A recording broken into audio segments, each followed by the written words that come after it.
Hey everybody, my name is Andrew Scott, and I will be starting my group off on discussing some questions relating from science and the study of evolution. So, to kind of start off, I'd like to answer the question, what is science? So, by definition, science is the systematic and organized approach to understanding the natural world through observation, experimentation, and then the analysis that would follow. So, kind of at its core, science is reliant on principles of empirical evidence and then reasoning of logic that follows that. So, it involves the formulation of a hypothesis, designing experiments, making observations, collecting data, analyzing that data, and then being able to draw conclusions based upon the evidence that we have gathered. So, kind of with that said, how is evolution then supported by science?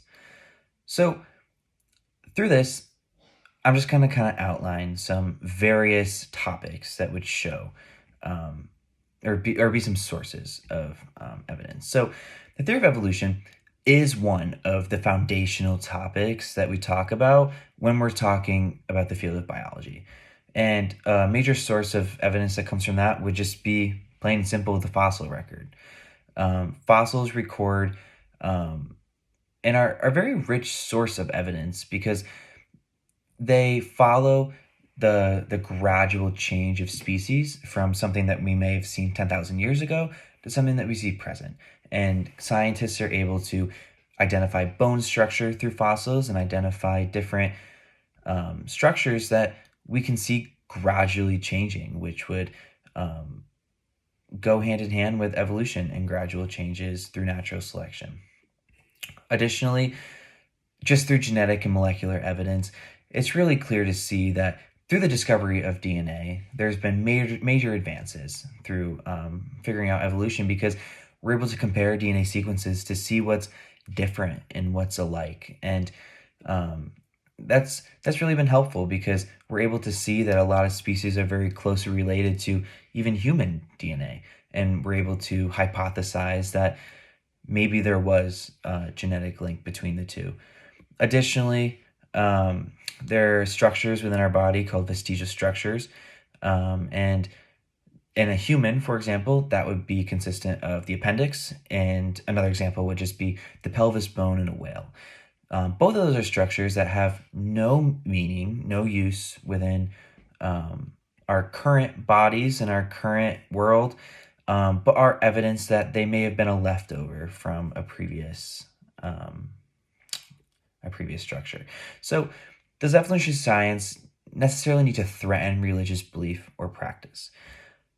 This is kind of a personal question that could differ, and I'm going to say no, that evolution does not have to threaten science.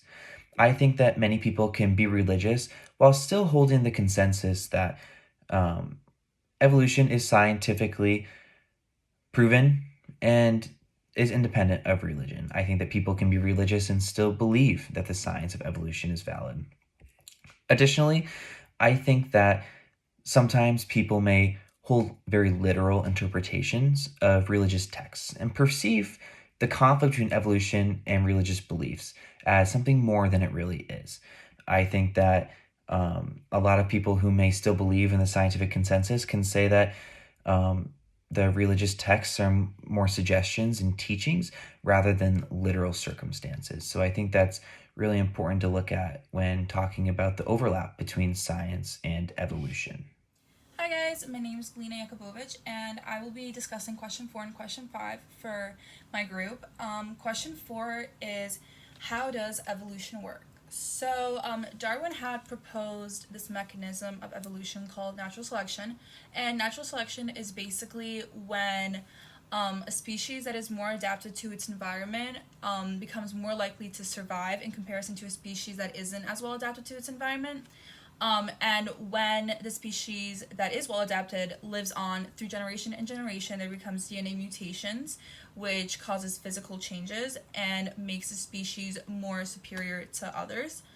And for question 5, why is understanding evolution important? So, understanding evolution is important in general for humans to understand where they had came from and what their ancestors might have looked like.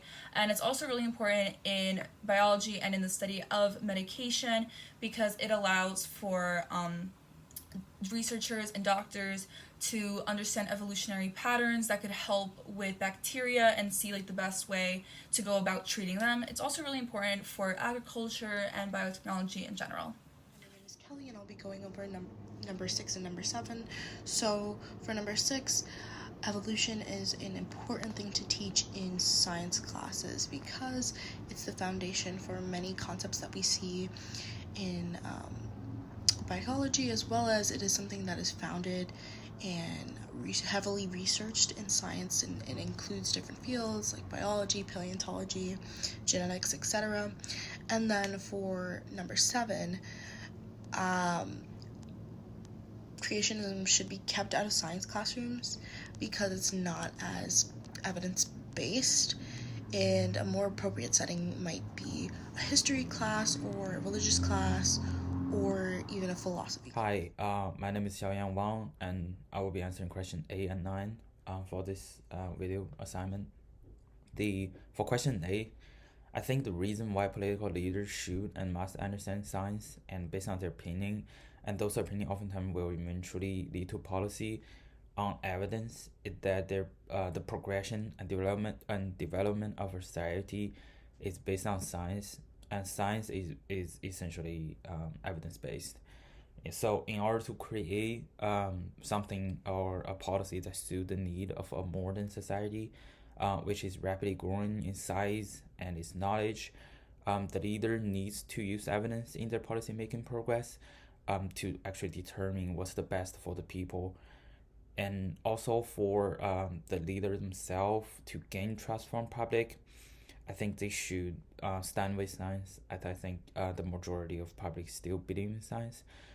And for question 9, as my group member mentioned before, I think evolution should absolutely be taught in education system, but it should not only start in colleges, but also start in primary level education, to expose students to this idea of science and the science behind evolution. But this does not mean to just shove this knowledge down their throat about evolution, but to create this space for discussion later, so they're not just merely listen to their parents, so they can critically think about science and about the idea of evolution. And also, I think the internet platforms like Instagram or TikTok are great places to spread this idea of evolution, as they have a tremendous amount of views and attention. So yeah,